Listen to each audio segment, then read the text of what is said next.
Welcome to my channel. TP-Link RE315 AC1200 OneMesh Wi-Fi Range Extender Installation Guide. Step 1. Power on. Plug the extender into a power outlet next to your router.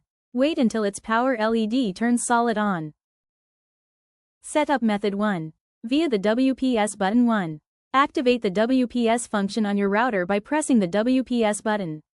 2. Within 2 minutes, press the WPS button on the extender for 1 second, and the LED starts blinking. 3. Done. You can connect to the extender's Wi-Fi. Extended network names.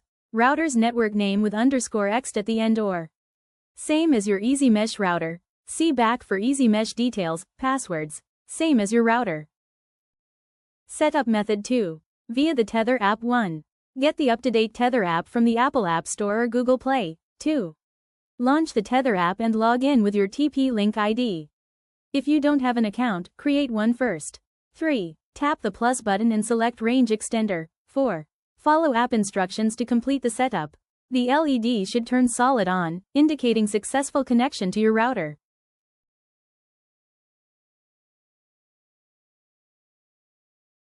Setup Method 3. Via a web browser. 1. Connect your computer or smartphone to the extender's network TP-Link_extender. 2. Visit http://www.tplinkrepeater.net in a web browser. Create a password to log in. 3. Follow web instructions to complete the setup.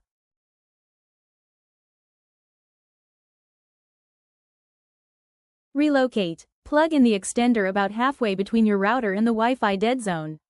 The location you choose must be within the range of your router. Wait for about 2 minutes until the LED turns solid white. If it doesn't, relocate the extender closer to the router to achieve better signal quality. And that's it. Your TP-Link RE315 Wi-Fi extender is now set up and ready to give you stronger coverage. If this video helped, please give it a thumbs up, share it with others, and subscribe for more Wi-Fi setup guides. Thanks for watching. For instant help call 1-800-915-5645.